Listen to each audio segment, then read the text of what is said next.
We're still working together after I met you in London in 1976. Do you remember that? Oh yes, I do. I'm not that far gone. Yes, yes, yes. So I'm Ebba Boyesen. By chance or destiny, Gerda Boyesen's eldest daughter, and a colleague of her since about 43 years. Yeah, 43. Yeah. 43.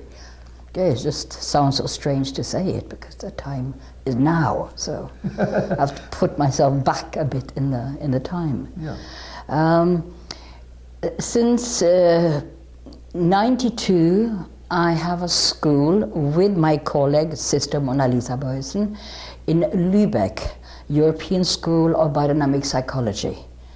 And so I'm working still all over Europe, but it's fantastic to be here with the French School of Biodynamic, with François and Christian Levin, and with you, Rubens, who left London in 1980.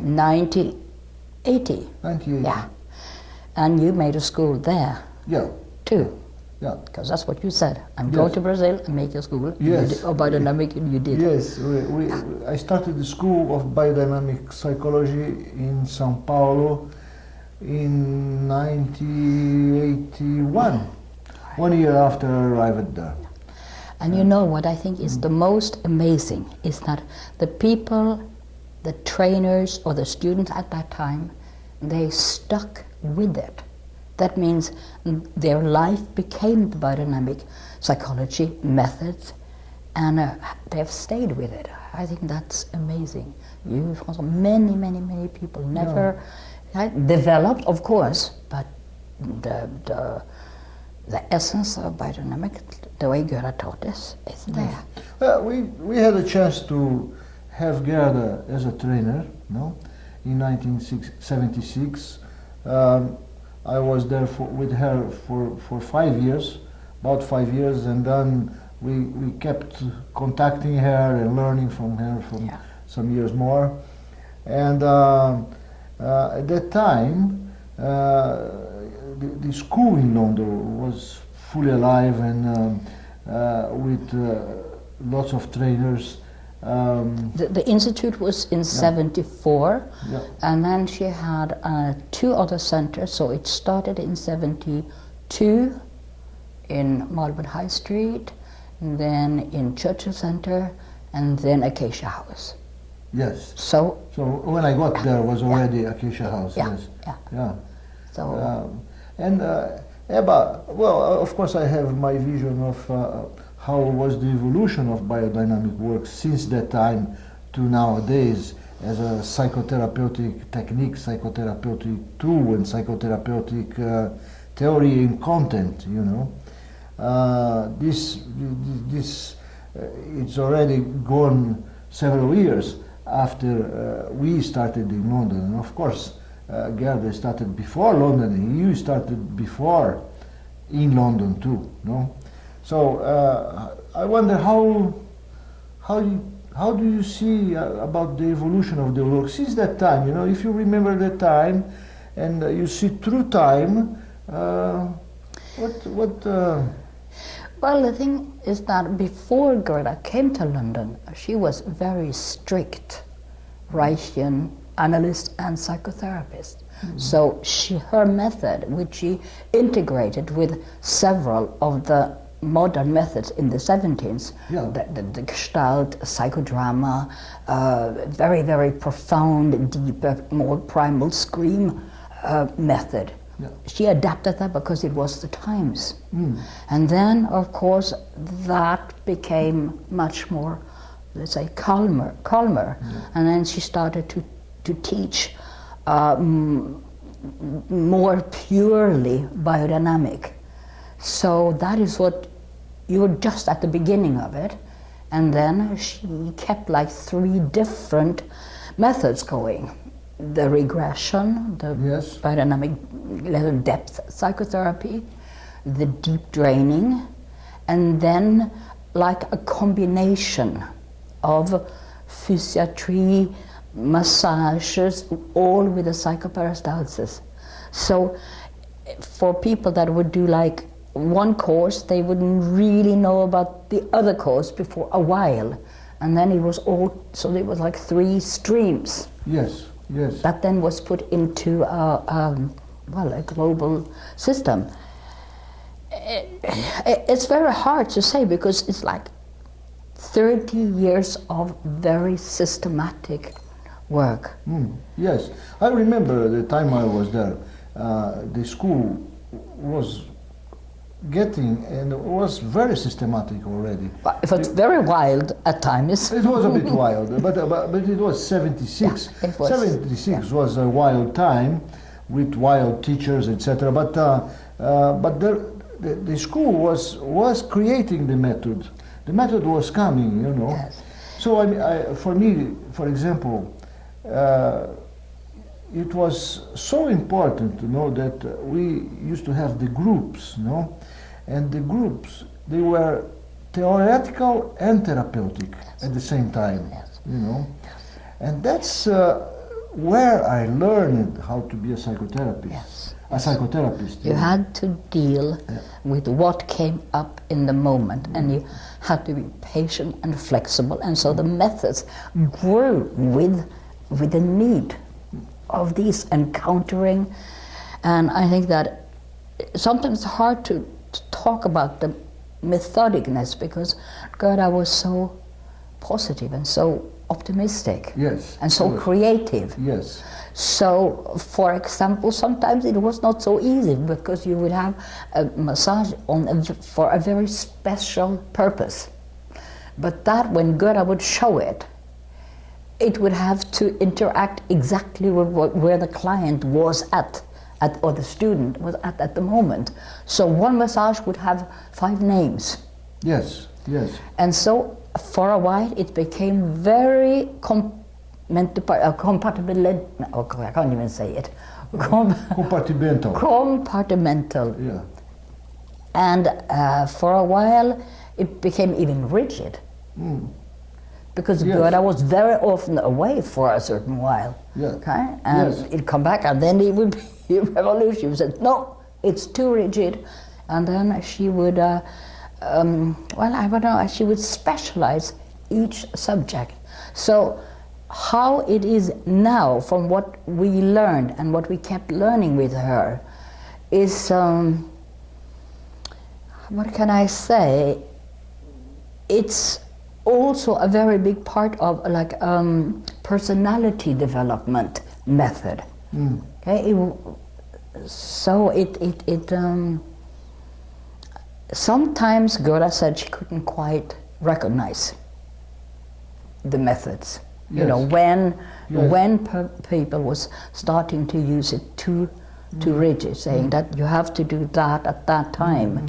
And I remember very much that she said that you have intuition, but it's actually a knowing.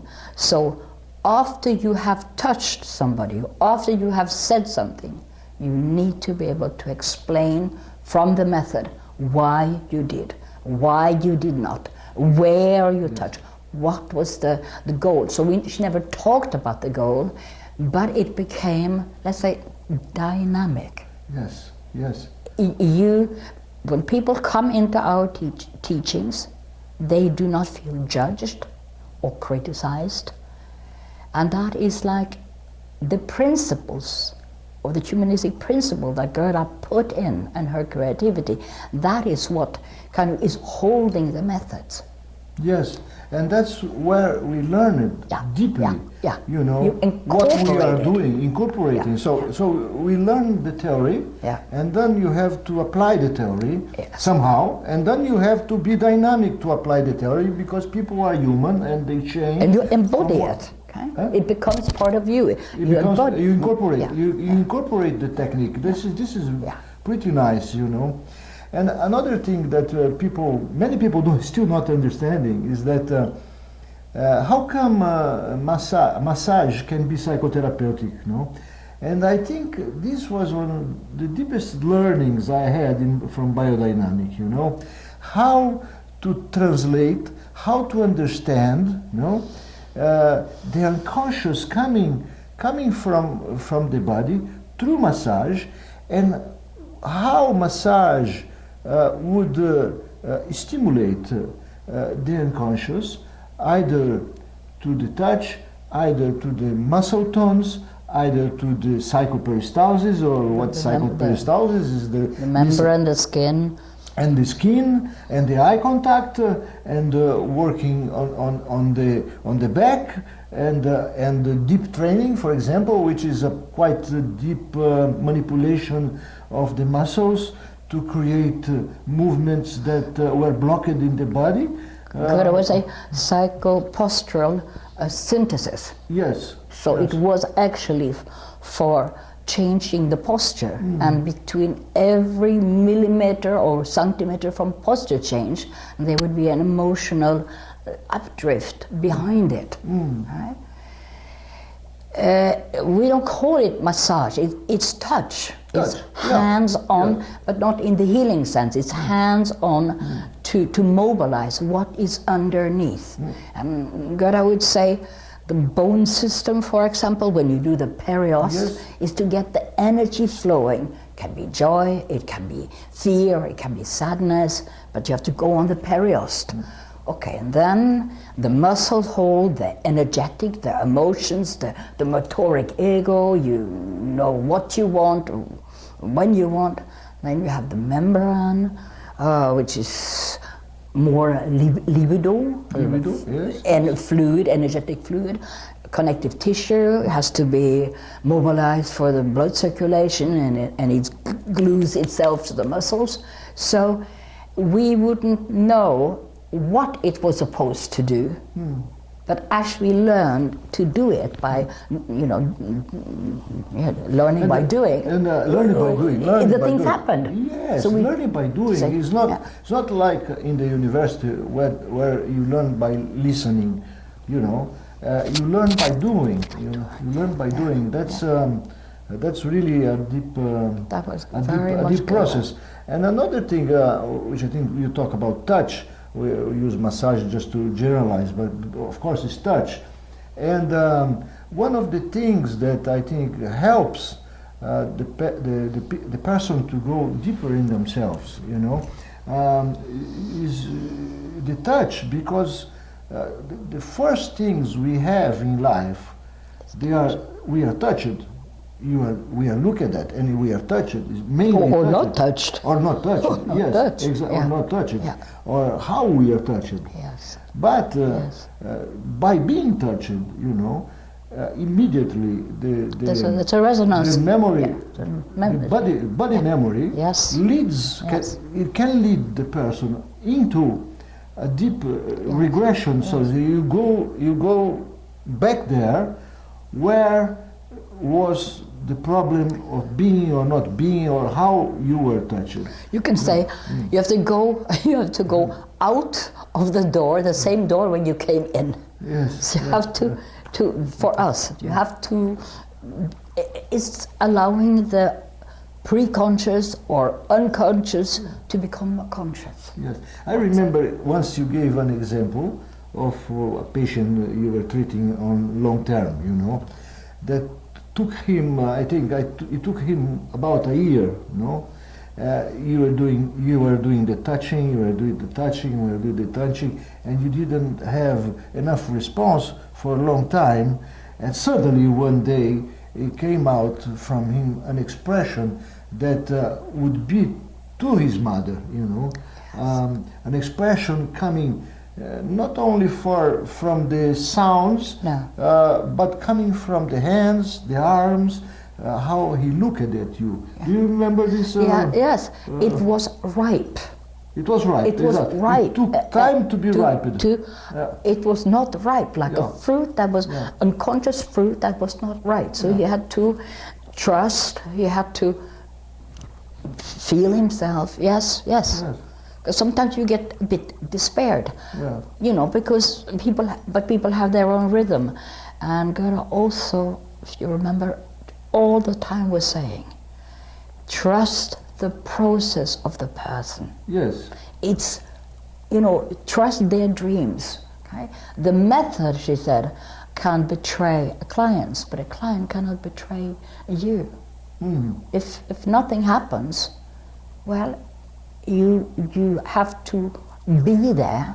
Sometimes you have to do something, but you can't put it on the client. So, what's very different with biodynamic, as you know, is that the transfer problematic is a bit different because our student or client they know when they feel something or when they know it, and we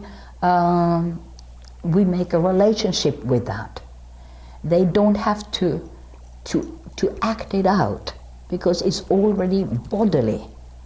So we don't need the method of transfer, because many people don't understand that, because it's a method of psychoperistalsis, the second brain system in the body, because people don't realize that the enteric system, the smooth muscles, have more neurons than the brain. Yeah. So you are bringing up now some things that we could associate with some kind of evolution come from other sides. Exactly. But before getting into that, it's good to remember that the touch we do when your patient came out, to you on the transference, of course, expressing to you something about his mother, etc. Yes.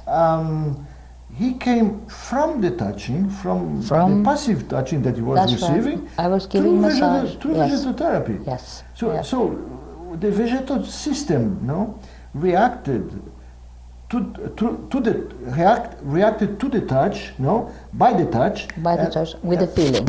With the feeling. With the feeling. And coming from the vegetative system, it was like the pure unconscious coming out from the body. Yes. Sometimes the people are surprised themselves. Yes. They give get a breath surprised by what happened. Many times. Yes. I got surprised by myself many times too, and you too. You, of course, because we went through all this process, no.